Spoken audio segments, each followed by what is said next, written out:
Bismillahirrahmanirrahim. Kalimat alam yajidka yatiman fa'awa itu adalah kalimat pembuktian. Seolah-olah Allah ngomong ke kita tuh gini, kamu gak ingat dulu ketika kamu pernah gini, siapa yang nolong kamu? Emangnya kamu gak ingat dulu ketika kamu pernah terpuruk, siapa yang buat kamu bisa survive? Ketika kamu hampir celaka, siapa yang menyelamatkan kamu? Ketika kamu gini, siapa yang menolong kamu dan seterusnya. Jadi alam di sini Allah pengen ngingetin kita.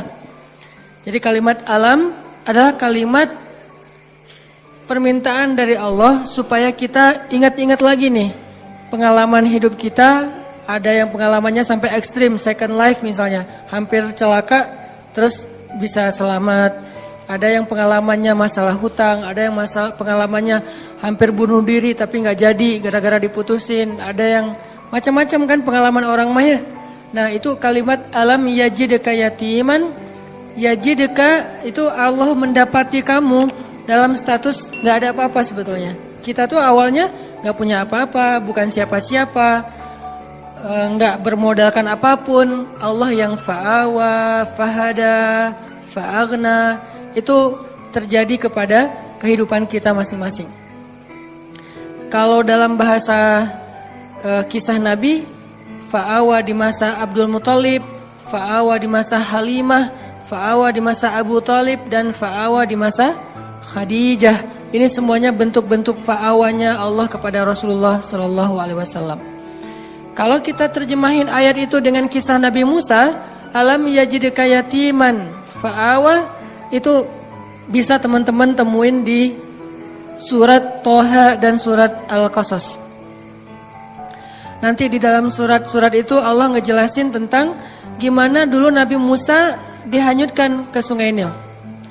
Walaqad mananna 'alaika marratan ukhra idh awhayna ila ummika ma yuha أن قذفيه في التابوت فقذفيه في اليم فليلقه اليم بالساحل يأخذه عدو لي وعدو له وألقيت إليك محبة مني ولتصنع على عيني.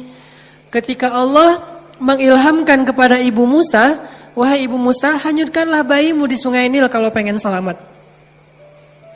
Pengen selamat, jangan kamu simpan di rumah, jangan kamu rawat sendiri, jangan kamu bawa lari ke hutan, hanyutkan ke Sungai Nil. Supaya selamat dari siapa? Dari Firaun.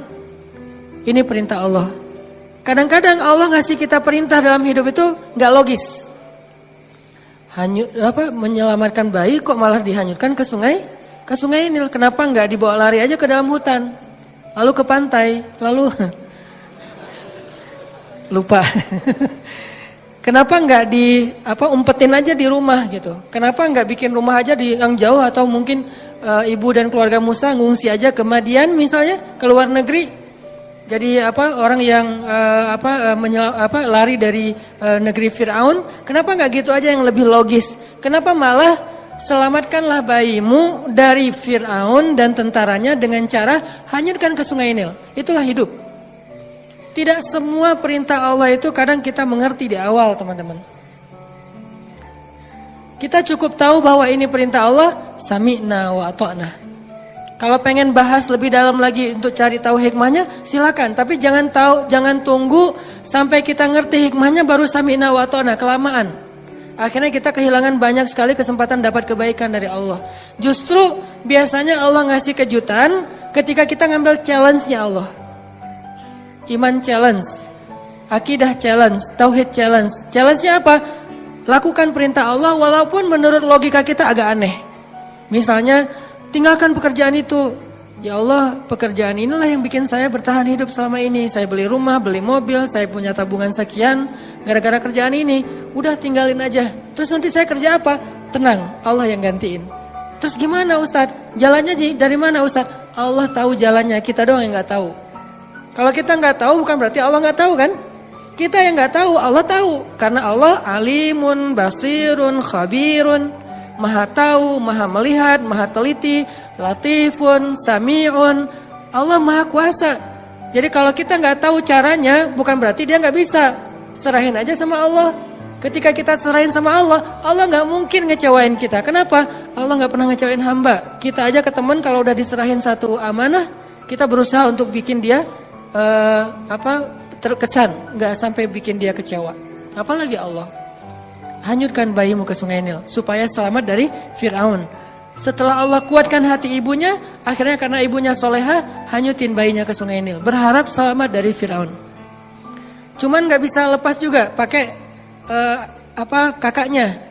Kakaknya yang jadi pengintai gitu, nyari tahu adiknya hanyut kemana. Ngalir, bukannya ke negeri yang jauh, bukannya ke Sudan kayak atau ke luar negeri kayak kan Sungai Nil itu membelah berapa negara ya. Bukan sampai ke luar negeri. Gak lama kemudian malah masuk selokan yang mengarah ke tempat pemandian pribadinya Fir'aun. Ini makin gak logis nih. Luar biasa cara Allah tuh. Allah luar biasa cara membuat skenario-nya tuh keren banget. Masuk ke selokan itu, kakaknya Musa makin khawatir. Gimana dengan adik? Dia masuk ke selokan itu. Langsung dilaporin ke ibunya. Di surat Al-Qasas dikisahkan ketika ibunya tahu Musa hanyutnya ke dalam selokan yang mengarah ke pemandian khusus Fir'aun, hampir copot jantung ibu Musa. Hampir copot jantung ibu Musa. Kenapa? Bisa dipastikan bayi ini akan ditemukan oleh para dayang-dayang Fir'aun. Dan kalau ketahuan Fir'aun pasti akan dibunuh. Ini ujian luar biasa. Tapi ini challenge-nya justru di situ. Ketika kita berhijrah, ketika kita ngikutin cara Allah, awalnya terlihat, ya Allah, kok gini ya? Kok jadi gini ya? Kok malah masuk ke selokan ini ya? Kan gitu ya, ada kejutan-kejutan kecil gitu awal-awal kita berhijrah. Baru aja kita halalin, putusin. Akhirnya putusin, dia langsung jadian sama orang lain. Kan itu berat banget ya. Dia kayak mudah banget gitu move on dari kita. Padahal kita mutusin itu cuman gertak doang biar dia mau halal gitu. Siapa yang takut kata dia. Akhirnya jadian sama orang lain. Itu tuh berat banget. Saya tahu rasanya. Jadi masuk ke selokan itu. Udah gitu ke sungai kecil. Ditemuin sama dayang-dayang Fir'aun, dikasih kepada istri Fir'aun. Qadarullahnya Allah udah kasih persiapan bahwa istri Fir'aun belum punya anak. Sehingga ketika dibuka tuh tabut, keranjang yang ada bayi Musa, dibuka, dilihat oleh istri Fir'aun. Allah bilang di surat Toha, wa alqaitu ilaika mahabbatan minni. Aku masukkan untukmu cinta dariku. Maksudnya apa? Tiba-tiba istri Fir'aun jatuh hati kepada bayi Musa. Siapa yang bikin dia jatuh hati? Allah. Sebagaimana Halimatus Sa'diyah jatuh hati kepada bayi Muhammad untuk menyusuinya secara gratis, begitulah istri Fir'aun jatuh hati kepada bayi Musa dan mau mengangkatnya sebagai anak tanpa bertanya siapa dan dari mana asal usulnya. Wa alqaitu ilaika mahabbatan minni. Gini cara Allah nolong hambanya. Fa'awanya tuh Allah datangkan orang yang mencintai kita. Tiba-tiba ada aja yang anggap kita kayak keluarga barunya. Pernah kan kita merantau, tiba-tiba di perantauan kita nggak kenal siapa-siapa, dapat keluarga yang sebetulnya dia nggak kenal dengan kita, dia nggak tahu background kita, basic kita dari mana asalnya, pokoknya dia tiba-tiba kayak sayang aja gitu sama kita. Saya di Mesir juga gitu, tiba-tiba ada aja orang Mesir yang sayang sama saya sehingga dianggap kayak anak angkatnya. Kamu kalau butuh apa-apa bilang ya, kamu kalau butuh apa-apa bilang. Setiap awal bulan, dan beliau siapa? Profesor lah gitu, dosen Al-Azhar. Kan banyak banget kemudahan gara-gara ada dosen, profesor, senior. Kayak Allah jadikan tertarik kepada saya, senang. Kamu kalau butuh apa-apa bilang ya. Terus pas awal bulan dapat gaji langsung datengin. Nak, kamu udah beli buku? Belum. Kasih aja. Udah sih, cuman kayak kurang aja gitu kan ya. Belum, wah ini beli buku. Kasih, beli buku. Terus kalau dia lagi panen, di Mesir itu namanya adas. Adas itu kayak kacang hijau kita tapi warnanya oranye. Jadi fungsinya kayak kacang hijau, menghangatkan tubuh, bagus, biji-bijian. Kalau lagi panen adas, dia langsung bawa beberapa karung ke rumah tuh. Nih adas buat kalian, panen anggur, panen apa, segala macam buah-buahan di kebun dia tuh dibawa ke rumah kita. Kenapa? Wa alqaitu ilaika mahabbatan minni. Allah yang bikin dia jatuh hati kepada orang ini. Sehingga akhirnya istri Firaun langsung jatuh hati kepada bayi Musa. Firaun enggak? Karena Allah sudah mengunci hatinya. Bukan karena Allah mengunci hatinya, belum sih. Karena hatinya keras. Maaf salah. Jangan disensor. Karena hatinya keras. Karena Allah nggak akan mengunci hati seseorang sebelum Allah utus Nabi kan. Karena hatinya keras, jadi dia nggak akan bisa disentuh dengan cinta. Firaun tetap marah kepada Musa yang masih bayi. Ini pasti nih anak Bani Israel yang dibuang supaya nggak terbunuh nih. Gua bunuh nih sekarang. Jangan-jangan kata istrinya Firaun, dan dia ngebujuk suaminya dengan manja gitu. Gak pakai cantik sih, manja doang gitu. Akhirnya Firaun nggak jadi ngebunuh Musa. Selamat Musa di satu adegan. Udah gitu nggak lama kemudian Musa lapar. Musa kehausan.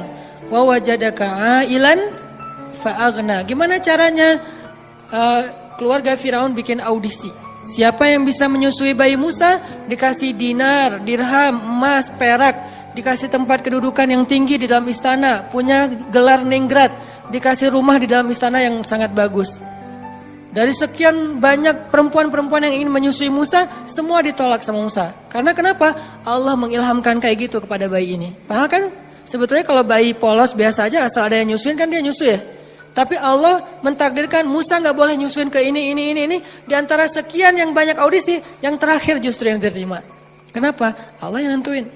Jadi nggak masalah. Ada yang datang pertama sebelum kita bawa Alfat, biarin aja. Kalau Allah nggak mengikat hatinya, pasti ditolak. Walaupun modalnya, uang, apa segala macam, nggak. Tenang. Abu Bakar datang ngelamar Fatimah, ditolak sama Nabi. Kurang apa coba Abu Bakar? Tajir, soleh. Kan ideal banget ya. Ada yang soleh, nggak tajir. Ada yang tajir, kurang soleh. Tajir, soleh. Tajir, soleh. Abu Bakar ditolak. Datang Umar, tajir, soleh, kuat, cowok banget, ditolak juga. Ali awalnya, aduh, Abu Bakar aja ditolak. Umar aja ditolak, apalagi saya nih. Akhirnya kayak Ali cuma ngelewat doang depan rumah Nabi. Lewat lagi.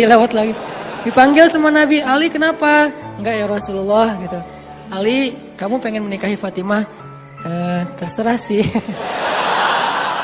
Akhirnya Nabi yang ngelamar Ali dalam bahasa ininya ya, adegannya. Walaupun secara resmi nanti Ali yang ngelamar Fatimah. Nabi kayak yang nawarin kepada Ali. Kenapa? Allah yang bikin kayak gitu. Jadi gak usah pesimis. Yang penting minta kepada pemilik hati. Ya Allah, kan hatinya bukan milik dia, milik engkau. Jadi saya mintanya ke engkau aja ya Allah, bukan ke dia. Nanti setelah engkau baru dia. Sehingga pas kita datang kayak bukan tipe dia banget, bukan standar dia banget, tapi buat Allah kita standar dia banget. Buat dia kita enggak banget. Enggak masalah kan? Yang penting buat Allah kita banget lah. Begitu kita datang dia enggak bisa bilang enggak. Kok saya ngomongnya iya ya? Pengen bilang enggak tapi enggak bisa gitu. Ya udah deh, ya aja. Jadi aja. Setelah itu Allah masukkan hub, cinta, sehingga dia mencintai kita mencintai dia karena Allah Subhanahu wa taala, dan itu mubarak, diberkahi. Itulah istri Firaun. Akhirnya Musa tinggal di situ, ibunya tinggal di situ, kakaknya, tetehnya tinggal di situ, AA-nya tinggal di situ. Siapa AA-nya Musa? Harun. Semuanya sekeluarga tinggal di situ. Ini namanya alam yajidka yatiman fa'awa. Allah yang bikin skenario kayak gitu. Ismail juga kayak gitu. Kemudian Yahya alaihissalam juga kayak gitu. Maryam juga kayak gitu. Alam yajidka yatiman. Maryam kan lahir nggak punya ayah. Bukan nggak punya ayah. Ayahnya udah wafat kan? Imran sama anak yatim perempuan lagi itu. Siapa yang fa'awa Maryam? Wa kaffalaha Zakaria. Zakaria yang mengawakan Maryam, dan Zakaria cinta banget sama Maryam. Walaupun itu adalah ponakannya, tapi seperti putrinya sendiri. Dan Zakaria adalah sebaik-baik orang yang merawat Maryam. Walaupun ayahnya soleh banget, tapi ada yang lebih daripada ayahnya. Ayahnya orang soleh, Zakaria nabi. Sehingga Allah ingin Maryam ini dirawat bukan oleh ayahnya yang soleh, tapi oleh pamannya yang nabi, yaitu Zakaria. Ini cara Allah teman-teman. Sehingga itu menjadi bukti ma wadda'aka rabbuka wa ma qala. Andalin Allah aja deh. Kita mau hijrah, kita mau ganti kerjaan, kita mau dapetin pasangan, kita mau punya anak, kita mau, udah bilang aja sama Allah.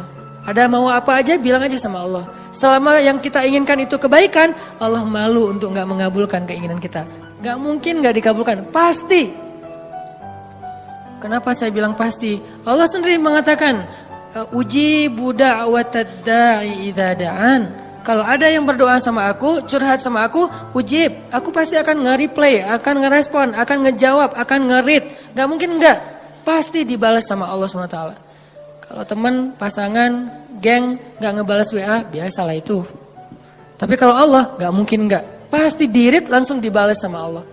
Cuman balasnya Allah apa? Kadang dibalas dengan yang sama persis dengan yang kita minta. Kadang dibalas dengan yang lebih baik dari yang kita minta. Yang enggak dikasih yang sebaliknya yang buruk dari yang kita minta. Enggak mungkin. Kalau enggak sama lebih baik. Antara dua itu. Dan dua-duanya untung.